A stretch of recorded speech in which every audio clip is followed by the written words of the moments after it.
Well, here we are, almost 20 years down the road from the day we opened. It was an answer to a prayer. We knew that we weren't going to be around forever. We had nothing to begin with but an idea, and we had a son that was our inspiration. You can see Chris today and see a totally different Chris that we as a family didn't know before. His personality shows more. The fact that he's able to have his own friends and his own way of living, so to speak. I think individuals with developmental disabilities in general enjoy having a routine to their life, very much so like the rest of us. We get up, we go to work, we spend time with family, we sleep, we eat, and that process continues on, seems like Monday through Friday, and then you have some type of extracurricular activity over the weekend, and then it starts all over again. And it's the same way for the residents. They appreciate that, and they look for that. I think that gives them a sense of stability and control over their life.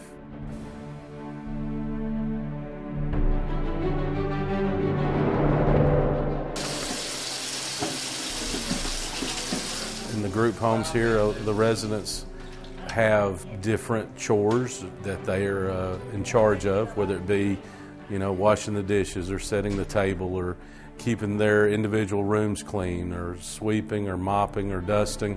They're very much involved within their home. They live just like one large family, and just like any large family, everyone takes a part in making sure that the home functions, and the residents enjoy doing that just like me and you do. Amen. Okay, thank you. The residents have a good time with one another. They joke around with each other. They laugh about things. They build strong friendships with each other. And again, they support each other in the good times and in the bad. So they love one another.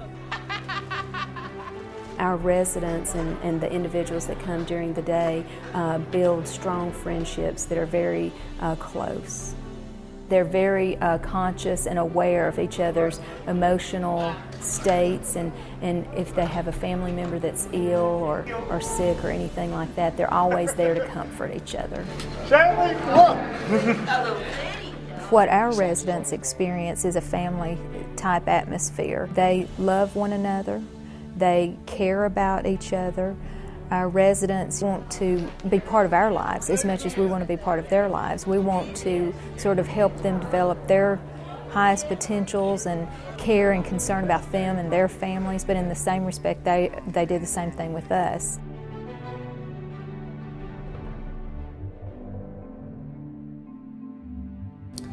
Our residential program is our key program here to make a home for these individuals to live. But also closely to that is a work program. It's a program that fits all of our residents' needs. We've discovered here that one shoe doesn't fit everybody. And we've discovered that a lot of these people cannot go out into the workplace and perform 100% on a job. It gives them an opportunity to feel like they have a purpose for their day. They get up, they go to work, they know they have a job to complete, plus they get a paycheck, they get to go shopping, they can purchase what they want with their money, and it gives them something to look forward to. I like coming down to work. Well, I think it gives them self-esteem, it gives them a purpose.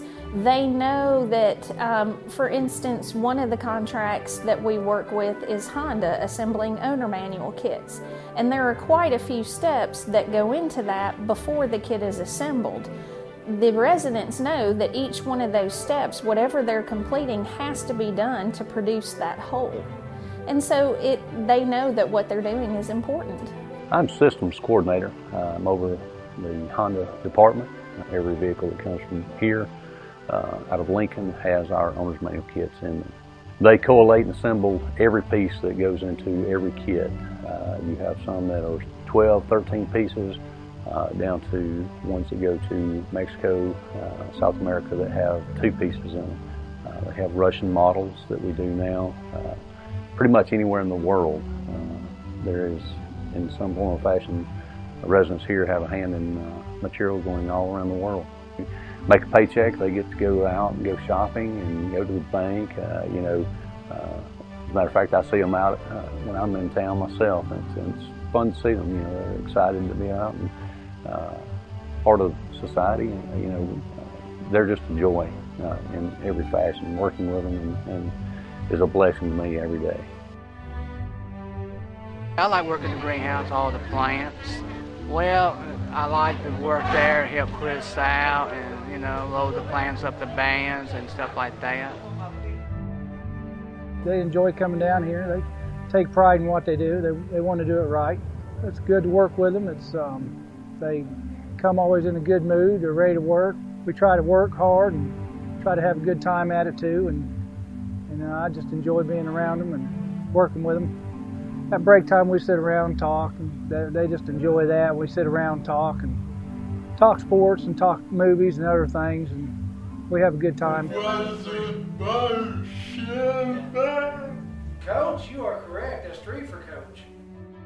If they didn't have somewhere to go during the day, have work to attend, and were just staying home watching TV, I think it would affect their self-esteem and their social skills. I think when they go to work, it offers a lot socially to them, to be working on a job, getting praised for doing it correctly, earning a paycheck, and working side by side others. Whereas if they sat at home, they wouldn't see as many people, they wouldn't have as many different things to be doing. I do a newsletter for Rainbow Omega. I put in a recipe. Well, we were looking for options after Dylan had graduated from high school, and we made a visit here, and we were just really impressed with the facility and the people here, the staff, the residents. Everyone was just very friendly. Everyone come up to us to meet us, shake our hands, and it was just the atmosphere. I just felt like we just felt led that this would be a good environment for him. He worked part-time at a local grocery store. It just didn't work out. It just wasn't a good fit for him, and that's when we were led to Rainbow Omega. I have seen a lot of positive changes, a lot of changes. He takes pride in his work. He's motivated. He's a much happier person, more outgoing. He's done things that he normally wouldn't do because his self-esteem has grown.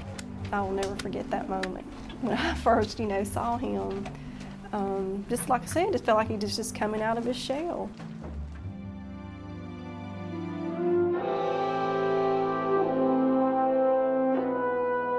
I always look forward to meeting and talking with families that come to Rainbow Omega. They're in need of our services. And they all have a story to tell. And most, all of them, if not all, I can relate to what they're having to say about their need and what they are trying to do for the future of their child. And it all boils down to one thing. They know that one day, not if they're going to die, but it's when. And what they're trying to secure is what Rainbow Omega is about, is to secure a future for their child where they can no longer take care of their child. Since my mother's gone and passed, so I got Diane and Stinson around helping me. They're residents who their families have passed away, and yet they still feel their love, and they still feel loved by people here. They still smile every day and live a good life because of what Diane and Stinson have done here. There'll always be a need for Rainbow Omega. And the future here is bright. As I get to know these people, Rainbow Omega residents, I learn to love them more and more. They teach me lessons every day. And it's always great to have people that are committed to the work here.